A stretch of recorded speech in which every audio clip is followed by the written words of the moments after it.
Hello, welcome to my channel. Today I'm going to read you a 1,100 word story based on 5 random words, and the random words are generated as ever randomly. Obviously they're random words. Anyway, the 5 random words are, and the story is number 85 and it's called The Ineffable.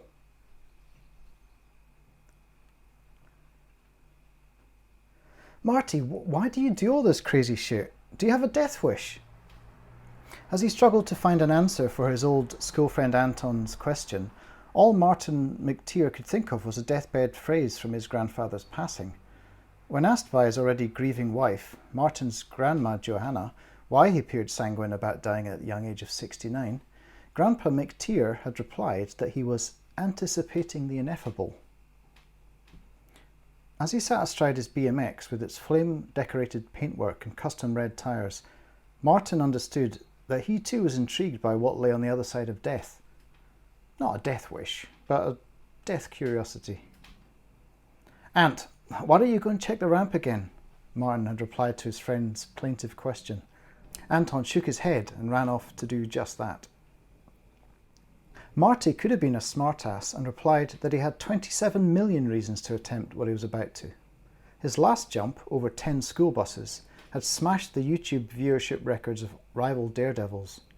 Moments after celebrating his success and watching the viewer count skyrocket, none other than Scottish BMX legend Danny McCaskill called him to congratulate him on his record-breaking jump. Apparently, total bampot was a huge compliment in Scotland. This, however, was something else entirely.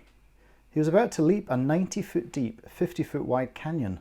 The fact that he'd already jumped this exact distance in training over 30 times on the dirt course he'd built by his grandparents' ranch did not detract from the immensity of what he was attempting. Back at the ranch, if he failed, at worst he'd crash into a pile of compacted dirt designed to break his fall.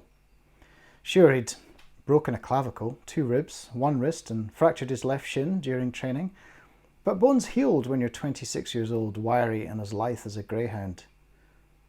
If Marty failed this stunt, captured on 6 cameras and 2 drones by the Red Bull film crew, he'd hit a rocky canyon wall at around 35 miles an hour, then plunged 90 feet into an icy river with his bike on top of him.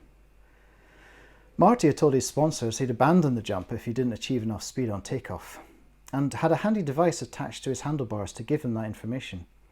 He'd already rehearsed jumping off the bike into the river, which was certainly deep enough to break his fall, assuming he judged it right. After all, Marty had made his name on YouTube by backflipping and spinning off his bike into various lakes and creeks. He'd even shot a clip backflipping into this very river, just to prove it wouldn't kill him. The clip had scored 21.1 million hits and counting.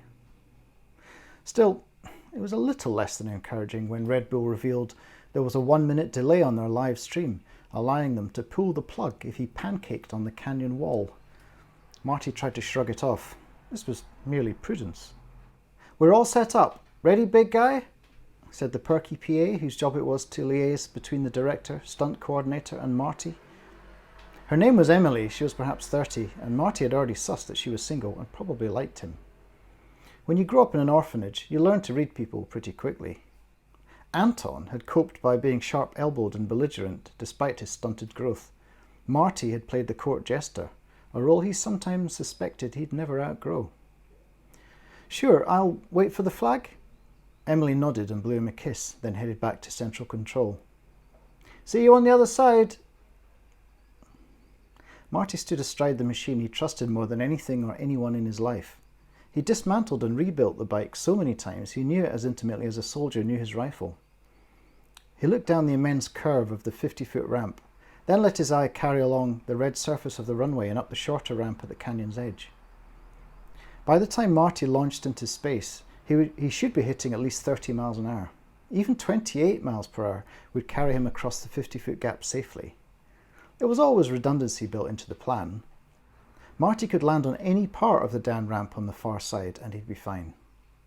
Nothing short of a bird flying in between his spokes or an exploding tyre would stop him making this jump. It was really just applied physics and mathematics. Marty saw Anton running his way as the LED counter down below flipped from 1 minute to 59 seconds. Anton looked flustered as he scrambled up the metal ladder and along the gantry. The wind was blowing hard across Marty's ears and he had trouble making out what his friend was saying. "It's not 49.8, it's 52.2. "What?" Marty shouted, squinting against the glare. "We used the survey maps from 2012. There was a quake in 2016 and the creek bed opened up." Marty laughed uneasily, making a series of calculations in his head. 2.4 more feet. Surely it couldn't be so. "It's fine, Ant. I can make it. I'll just hit the ramp a little further back." "Marty, it's not fine. I can draw you a An air horn went off, a flag waved, and the protective frame holding Marty's front wheel fell away. Instinctively he reacted, pumping hard on the pedals as gravity took over. Marty's head was still buzzing with equations that would never be completed as he tore out along the Red Bull branded runway. Seconds later he was hitting the ramp, pumping like fury. He looked down, hardly able to read the odometer, 39.3 miles per hour. It wouldn't be enough. Time stretched like a heartless yawn as Marty tried to prise his feet from the pedals to abandon his flight. He'd have to push down and twist the bike to gain enough friction to alter the parabola of his fall. Otherwise, both he and bike would hit the Rocky Canyon wall rather than the water. He did none of those things. He simply floated, accepting whatever fate would deliver, the wind and blood pounding in his eardrums, the distant crowds cheering in irrelevance. When 5 seconds and an infinity later his back wheel hit the landing ramp with just 1.5 inches to spare, Marty knew he no longer needed to prove anything. Whatever it promised, the other side could wait. Martin McTeer would never challenge the ineffable again. Hope you enjoyed that little story, a bit more action than some of my previous ones.